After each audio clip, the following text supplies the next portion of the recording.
नमस्कार दोस्तों, स्वागत है आपका हमारे YouTube channel Tiwari legal solution में। दोस्तों, आज हम आपको बताएंगे कि सेशन ट्रायल कैसे चलता है।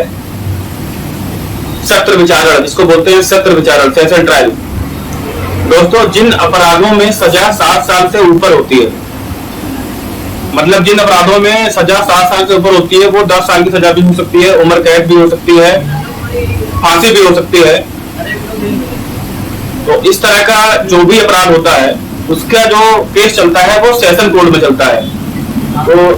सबसे पहले जब कोई घटना घटती है तो मामला जाता है लोअर कोर्ट में, मजिस्ट्रेट के पास जाता है। मजिस्ट्रेट उस केस को देखते हैं, उस फाइल को देखते हैं जो पुलिस रिपोर्ट द्वारा मजिस्ट्रेट के समक्ष लाई गई होती है, और उसके बाद उसको देख के ये अपने आप में वो विचार करते हैं, ये समझते हैं कि क्या ये अपराध उनके द्वारा विचारित किया जा सकता है,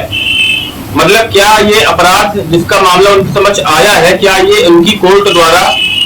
इसमें फैसला सुनाया जा सकता है, इसका विचारण क्या उनके द्वारा किया जा सकता है। इस चीज को मजिस्ट्रेट साहब गौर करते हैं, और जब उनको ऐसा लगता है कि नहीं, ये मामला उनके द्वारा नहीं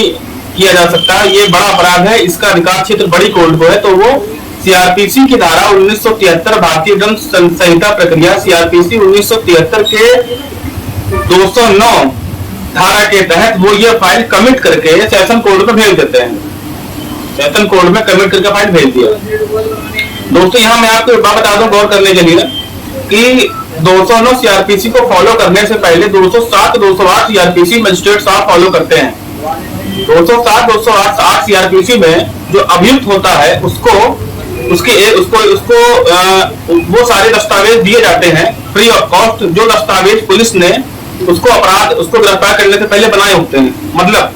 जो सबूत होते हैं, जो एफआईआर की कॉपी होती है, जो बयान होता है, वो सारी चीजें अभियुक्त को 207 208 के अंतर्गत प्रदान करी जाती है फ्री ऑफ कॉस्ट मजिस्ट्रेट की कोर्ट में। और उसके बाद 209 का कंप्लायंस करते हुए मजिस्ट्रेट साहब वो मुकदमा उठा करके सेशन कोर्ट में दे देते हैं। क्यों? क्योंकि उसकी सजा 10 साल से ज्यादा की होती है। क्यों? क्योंकि वो अपराध ऐसा होता है जो सेशन ट्रायल ही उसको देख सकता है, उसको सेशन कोर्ट ही देख सकता है। तो दोस्तों, जब फाइल हमारी सेशन कोर्ट में चली जाती है, ऐसे अपराधों की फाइल, तो उसके बाद सबसे पहले वहां पे पब्लिक प्रोसिक्यूटर, सरकारी वकील, लोक अभियोजक, ये तीनों चीज उसको बोलते हैं। हर सेशन कोर्ट में पब्लिक प्रोसिक्यूटर होता है जिसके द्वारा वो फाइल खोली जाती है, मतलब जिसके द्वारा उस मुकदमे की शुरुआत होती है वो होता है पब्लिक प्रोसिक्यूटर, सरकारी वकील। वो सीआरपीसी की धारा 225 के तहत वो अपनी फाइल जो वहां पे कमिट हो गई है उसको वो देखते हैं, उसको वो फाइल ओपन करता है, और सीआरपीसी की धारा 226 के तहत, सीआरपीसी की धारा 226 के तहत वो उस केस का अध्ययन करता है, उस केस को पढ़ता है जज साहब के सामने, और जज साहब को यह बताने का प्रयास करता है कि ये अपराध सही है या गलत है, ये एविडेंस सही है या गलत है। वो एक बहस रखता है, जज साहब के सामने बहस करता है कि हुजूर ऐसे ऐसा मामला इस कोर्ट में आया है, पुलिस विवेचना ये कह रही है, इसके सबूत ये है, इसकी गवाही ये है, ये सारी वो बहस करता है। और वो बहस करने के बाद जज साहब तो अगर लगता है कि नहीं, अभियुक्त निर्दोष है, जो पकड़ के लाया गया है उसको जेल नहीं भेजना चाहिए, वो निर्दोष है, तो सीआरपीसी की धारा 227 के तहत जज साहब उसको डिस्चार्ज कर देते हैं, मतलब उसके ऊपर जो धाराएं लगी हैं उससे उसको फ्री कर देते हैं और उसको घर भेज देते हैं, वो जेल नहीं भेजते। और अगर जज साहब को ऐसा लगता है कि 200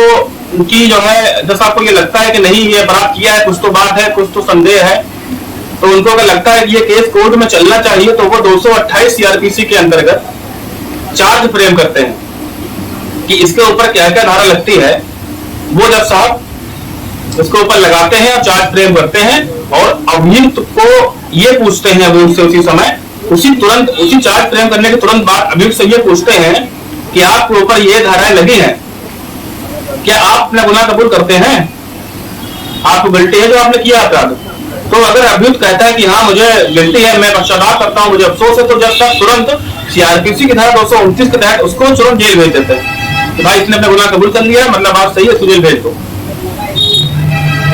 तो दोस्तों, ये तो पहले सुनने में अच्छा लगता है कि हाँ हमने अपनी गलती मान ली, मेरी गलती माफ हो गई, ऐसा नहीं होता है। कोर्ट में अगर आप गलती मानते तो आप जेल जाएंगे। तो 229 में आपको जेल भेज दिया उठा करके। उसके बाद 230 में अगर आप कहते नहीं मेरी गलती नहीं है, मैंने नहीं किया है, मुझको मुकदमा लड़ना है, मुझको विचारण चाहिए, मुझे समय दिया जाए, मैं भी केस लड़ूंगा, मैं अपने जो मैं निर्दोष हूं उसको मैं सिद्ध करूंगा, तो फिर जो पब्लिक प्रोसिक्यूटर होता है उसको जज साहब सीआरपीसी की धारा 230 के तहत ये आदेश देते हैं कि भैया अब आप जाइए और इस अभियुक्त के खिलाफ विटनेस, गवाह, सबूत ये सब कोर्ट में पेश करिए, जिससे मैं इसको सजा सुना सकूं, जिससे मैं इसको पनिशमेंट दे सकूं। तो 230 सीआरपीसी के अंदर जज साहब पब्लिक प्रोसिक्यूटर से कहते हैं कि आप अपने एविडेंस, अपने गवाह अभियोजन पक्ष से लेके आइए और कोर्ट में पेश कीजिए। फिर सीआरपीसी की धारा 231 के तहत कोर्ट में सरकारी वकील अभियोजन पक्ष से सारे विटनेस, सारे गवाह पेश करता है, और पेश करने के बाद पहले उसने अपने गवाह पेश कर दिए 231 में। आप 231 में पेश करने के बाद तुरंत होता क्या है, अब भाई पब्लिक प्रोसिक्यूटर ने जज साहब के कहने से सीआरपीसी की धारा 231 के अंतर्गत सारे एविडेंस, सारे गवाह कोर्ट में पेश कर दिए। अब जज साहब जो अभियुक्त होता है उसको भी बचने का एक मौका देते हैं। वो सीआरपीसी की धारा 313 के तहत उससे पूछते हैं कि आपको कुछ कहना है अपने बचाव में, कुछ सफाई में, तो आप कहिए, आपके खिलाफ सारे एविडेंस, सारे गवाह कोर्ट में पेश कर दिए गए हैं, अगर आपको लगता है कि आप बच सकते हैं, कुछ चीज आपके पास है, बची रह गई है, तो बताइए कोर्ट में, आप बोलिए। दोस्तों यहाँ मैं आपको बता दूं कि 313 सीआरपीसी के अंतर्गत जब अभियुक्त से जब साहब कोई बात पूछते हैं, उसको डिफेंस का मौका देते हैं, उसका स्टेटमेंट लेते हैं, तो इसमें कोई शपथ नहीं होती है, इसमें कोई गीता की कसम नहीं खिलाई जाती, क्योंकि वो तो नहीं होता है, वो झूठ भी बोल सकता है, सही भी बोल सकता है। 313 सीआरपीसी के अंतर्गत अभियुक्त अपने आप को बचाने के लिए झूठ भी बोल सकता है, सही भी बोल सकता है, कुछ भी बोले, जैसा आप लोग सुनते हैं उसको कंसीडर करेंगे। अब कंसीडर कर लिया उन्होंने 313 सीआरपीसी, उन्होंने स्टेटमेंट ले लिया अभियुक्त का, जो भी उसने कहा सही सुना, उसको उन्होंने समझा कि क्या कह रहा है क्या नहीं कह रहा है। उसके बाद अब चूंकि अभी तक जो मैंने आपको बताया है 313 के पहले तक कि पब्लिक प्रोसिक्यूटर सारे गवाह, सारे एविडेंस 230 से लेकर 231 तक में कोर्ट में पेश कर दिया है, 313 का स्टेटमेंट हो गया अभियुक्त का। आप जज साहब 313 का स्टेटमेंट देखते हैं और जितने भी अभियोजन पक्ष का पब्लिक प्रोसिक्यूटर जितने भी गवाह और कागजात, जितने भी सबूत कोर्ट में पेश किए होते हैं उनको देखते हैं जज साहब, और 313 में जो स्टेटमेंट लेके उनको देखते हैं जज साहब, दोनों को कंपेयर करते हैं, और फिर अगर उनको लगता है कि अभियुक्त निर्दोष है, इसको छोड़ देना चाहिए, तो 232 सीआरपीसी के अंतर्गत वो उसको छोड़ देते हैं।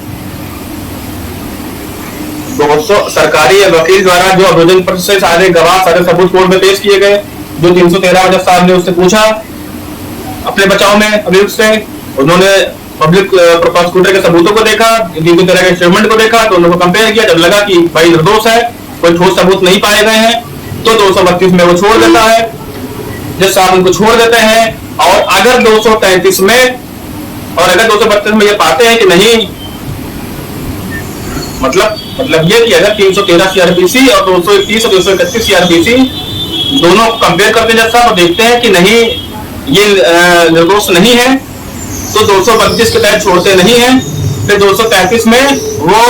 अभियुक्त को एक मौका देते हैं, एक समय देते हैं कि भैया जाइए, अब आप भी अपने सबूत, अपने गवाह पेश करिए, अपना कोई लॉयर कीजिए, वो आपके पक्ष में सारे सबूत, सारे गवाह कोर्ट में पेश करे। तो उसके बाद 233 में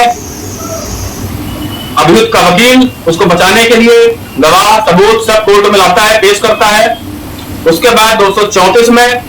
सीआरपीसी में पब्लिक प्रोसिक्यूटर सरकारी वकील जो 231 तक सारे सबूत ले आया था, सीआरपीसी की धारा 231 तक जो पब्लिक प्रोसिक्यूटर सारे सबूत ले आया था भोजन पक्ष से,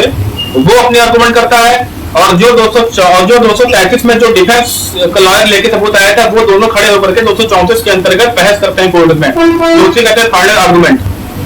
वो बहस सुनने के बाद कोर्ट सीआरपीसी की धारा 235 के तहत अपना जजमेंट बनाती है, बहुत समय लेती है उसमें जजमेंट बनाने में, जजमेंट बनाती है, पब्लिक प्रोसिक्यूटर के गवाहों को विटनेस को देखती है, अभियुक्त के वकील का गवाह सबूत देखती है, दोनों का अध्ययन करती है, दोनों का विचार करती है कि हाँ भाई क्या सही क्या गलत है। फिर दोनों चूंकि बहस कर ही लेते हैं 234 सीआरपीसी में आर्गुमेंट, दोनों वकील वो सब वो सुनती है, और 235 में फाइनल जजमेंट देती है। जजमेंट देते समय अगर वो जजमेंट में छूट गया 236 के तहत छोड़ देती है, और अगर जजमेंट में नहीं छूटा तो 237 में कन्विक्ट कर देती है। मतलब सबसे लास्ट धारा 237 कन्वर्ट कर देती है। आप सुनिए मेरे बात बहुत गौर से, 237 में जब वो कन्वर्ट कर देगी तो उसके बाद उस आदेश में वो उन सब बातों का हवाला, उन सब बातों का सबूत नहीं, मतलब जब वो अपना फाइनल डिसीजन सजा सुनाएगी तो वो सजा सुनाने में जो शुरुआत में 231 या 229 में जो 4 फ्रेम तक जो भी परामर्श कसाई देखने को मिला था अभियुक्त के खिलाफ, मतलब उस समय के कोई भी गवाह, कोई भी सबूत इस जजमेंट में नहीं लिखे जाएंगे। मतलब कहने का यह है कि जो फाइनल जजमेंट होता है उस जजमेंट में उन सभी गवाहों का को आधार नहीं बनाया जाएगा, उन सभी सबूतों को आधार नहीं बनाया जाएगा जो 229 तक पेश किए गए थे कोर्ट में। तो ये हुई सेशन ट्रायल सबसे विचार। दोस्तों अगर आपको कोई चीज समझ में नहीं आ रही है सेशन ट्रायल के बारे में, कोई स्टेप नहीं समझ में आया, तो आप मुझसे इस वीडियो में ऊपर मेरा फोन नंबर लिख के आ रहा हूँ, उस पर मुझे कॉल या व्हाट्सएप कर सकते हैं। और ये वीडियो उनके लिए भी बहुत आवश्यक है जो पीसीजे की तैयारी कर रहे हैं। आगे आने वाली वीडियो में मैं आपको समरी ट्रायल, ऑरल ट्रायल और भी जो 2 ट्रायल बचे हैं उनके बारे में आपको समझाऊंगा। तब तक के लिए बहुत धन्यवाद, शुक्रिया।